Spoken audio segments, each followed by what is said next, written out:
शेवगाव गेवराई मार्गावरील एका हॉटेलजवळ रविवारी दुपारी गोळीबार झाला होता। या प्रकरणात शेवगाव पोलीस ठाण्यात जखमी युवकाने दिलेल्या फिर्यादीवरून पिन्या कापसे विरोधात गुन्हा दाखल करण्यात आला आहे। गंभीर जखमी युवकाचा सोमवारी दुपारच्या सुमारास पुणे येथे उपचारादरम्यान मृत्यू झाला।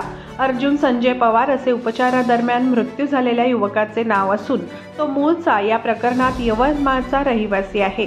याबाबत राजेश गणेश राठोड याच्या फिर्यादीवरून शेवगाव पोलीस ठाण्यामध्ये फिर्याद दाखल करण्यात आली आहे। अर्जुन पवार आणि राजेश राठोड हे दोघे गुरुवारी शेवगावला आले। त्यांनी पाथर्डी जवळील एका शेडमध्ये त्यांना सोडले।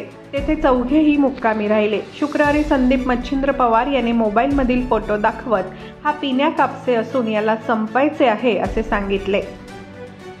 शनिवारी 2 मार्चला सकाळी संदीप पवार हा मुक्कामाच्या ठिकाणी आला।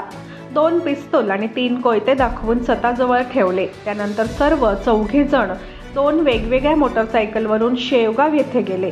कापसे न सापडल्यामुळे पुन्हा पाथर्डीला परतले। रविवारी संदीप आणि अनवर हे पाथर्डीला आले। यातील संदीप याने एक पिस्तूल गणेश तर दुसरे DK याच्याकडे दिले। त्यानंतर पिन्या कापसे शेवगाव येथील हॉटेल शुभम शेजारील रसवंती गृह येथे बसलेला असल्याचे त्यांना सांगितले। ते सर्वजण 2 दुचाकींवरून तिथे पोहोचले। दुपारी 1:30च्या सुमारास DK याने पिस्तूलमधून फायरचा प्रयत्न केला।